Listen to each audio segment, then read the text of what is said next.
And we check in once again with One America's Matt Schuck, who is live for us in downtown Baltimore. Matt, we want to talk to you. We understand you're with Freddie Gray's lawyer. Is that right? Absolutely. I'm standing outside Baltimore City Hall with the family attorney to Freddie Gray. Thank you so much for being here. How do you feel about today's reports that Freddie Gray hurt himself in the van?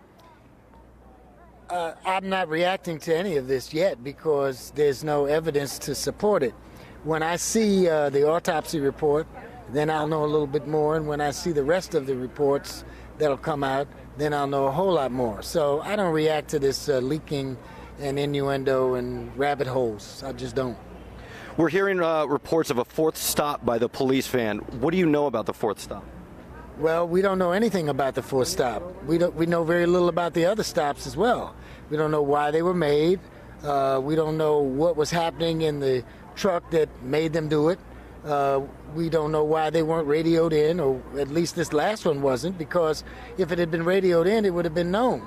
If the officer who was driving had told the police about it in the ordinary course of the investigation, we wouldn't have this surprising disclosure that they could have only found out about from video. So that's what we know. Do you know when his spine was broken? We know that it was broken from some point between the time of his arrest and the time when he was released from emergency medical care.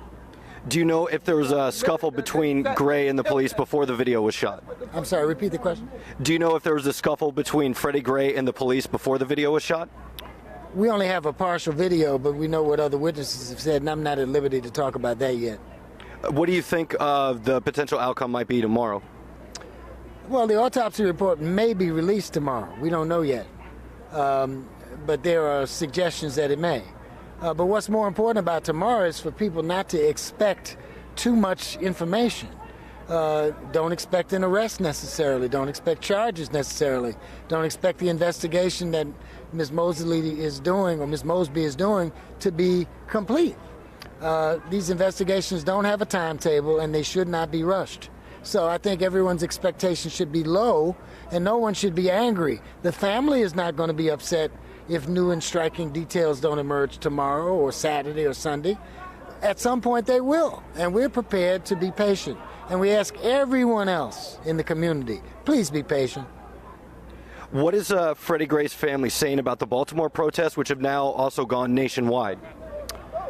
Well, they love the protests. They're very heartened by those protests, but they don't like the violence.